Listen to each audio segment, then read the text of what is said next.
Well, for more, we're joined by our politics editor, Marc Perelman. Marc, he was running out of time to speak. After all, there's an EU summit taking place in the morning. Not only that, he's indeed going to Brussels for this EU summit Thursday and Friday. Then he has a G7 summit in Germany.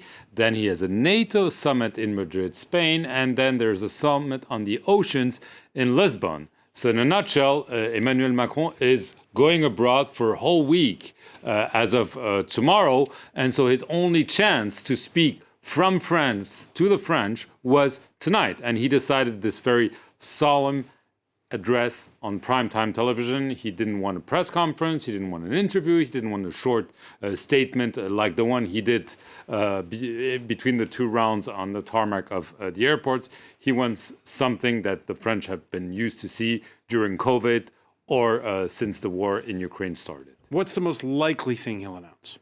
I can't tell you. No one really knows because it's uncharted territory. There is a possibility that he might change his prime minister. Elisabeth Borne tendered her resignation yesterday to the president. He refused it. Nevertheless, he could say, okay, I've talked to the leaders of all parties today. Yesterday, I heard something different. I need someone different. He can say that. He could decide that there could be some kind of national unity government. It's very unlikely because this means really negotiations about the nuts and bolts of the reforms he wants to see happen. There's no time for this.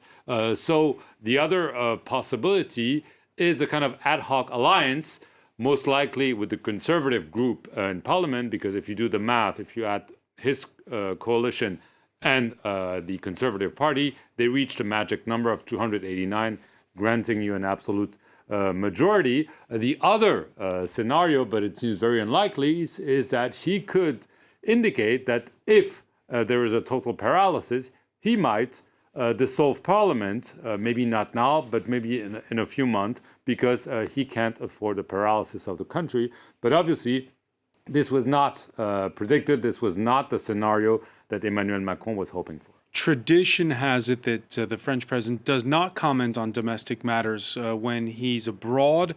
Nonetheless, at this EU summit, it's going to be all eyes on Macron. Absolutely. And what he can do, how much he can do, and Europe being one of the issues. Then he goes to a NATO summit. Ukraine will be on the table. Yes, the president in France, when it comes to foreign affairs, military affairs, has his own turf, and the parliament doesn't really look into it. The government doesn't look into it.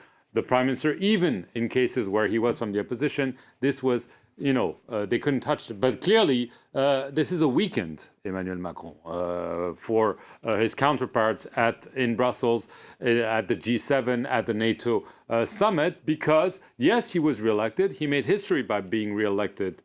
And the problem is that he's also making history by being reelected and not be able to have a majority in the ensuing legislative elections. This is really a slap in the face for Emmanuel Macron, for his party, and he's now going to be forced to do something he doesn't like to do because he was elected, he had a very strong majority, and he doesn't like to negotiate like the way you negotiate in Germany and Italy and many parliamentary democracies.